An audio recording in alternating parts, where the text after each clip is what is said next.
মারজান ভালো আছো? না, তুমি মেরে মারছো। আর মারবো না তোমার। হ্যাঁ, এরকম প্রত্যেকবার মারার পরে এই কথা কোন আমি বললাম তো আর মারবো না। এরকম হ্যাঁ আগেও পেয়েছেন অনেকবার। এবার প্রমিস দিলাম আর মারবো না। আমার প্রমিসের দখলে দত বাড়াই দাও, যোগ তুমি বাড়া। একটু ভালোবাসা দাও। না, তোমার ভালোবাসি না, তুমি ভালোবাসি আমি, আর তুমি আমার বড় মা আরও খালি। আর মারবো না। না, আচ্ছা, তোমার আমার সাথে ফার্স্ট পরিচয়ের ঘটনা একটু বলো তো। বুঝলিয়েছি তুমি পাস করেছো। ফ্রেন্ড রিকোয়েস্ট কি তুমি আমার দিছো না আমি তোমার দিছি? তো আমি দিলাম তোমারা, তারপরে তুমি অ্যাকসেপ্ট করছো, সালাম পাঠাইছো। তারপরে কি হলো?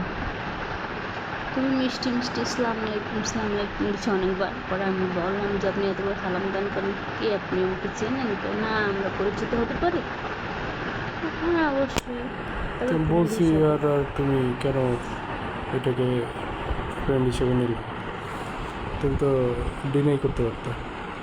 ভাবলাম ফ্রেন্ড হিসেবে যেহেতু একটা লোক আগাইতে যাইতে আছে, কথা দেখি কথা বলে কেমন ফ্রেন্ডলি কথা বলা যায়। তারপর ওর কথা বললাম, দেখলাম না আসলে লোকটা ভালোই, কথাবার্তা ভালোই। তারপরে এভাবে চলতে চলতে এক পর্যায়ে তো ভালো লাগা কাজ করলো।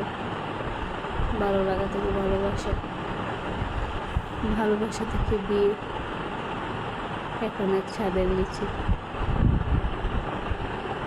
নিজেরা এক সাদাতের নিচে আছি, তোমার অনুভূতি কি? অনুভূতি কি, অনেক ভালো লাগা কাজ করে। মাঝে মাঝে খারাপ লাগাও কাজ করে, কারণ মাঝে মাঝে মায়ের খেয়ে আনি। মায়ের খাও কি তোমার দোষে না এমনি? আমার দোষ যা আছে, স্বামীর হাত ভালো চলে।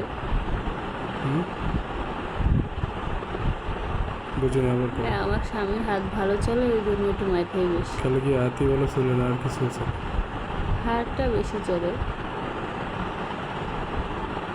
তো মায়ের খাওয়ার কি কোনো কাজ করো না, শুধু শুধুই মায়ের খাও?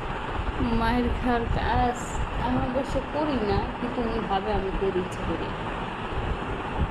তাহলে সর্বোপরি তুমি কেমন আছো তার সাথে? আলহামদুলিল্লাহ, শুক্রিয়া, ভালোই আছি, আল্লাহ ভালো রাখছে। মায়েরটাই খাওয়ার পরে ও ভালো আছে?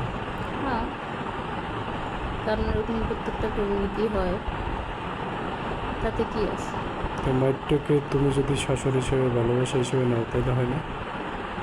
না, তাহলে তো আর মনের মধ্যে আর কষ্ট থাকে না। না, বেশি হয়ে যায় এত শাসন মাত্র সামান্য কারণে।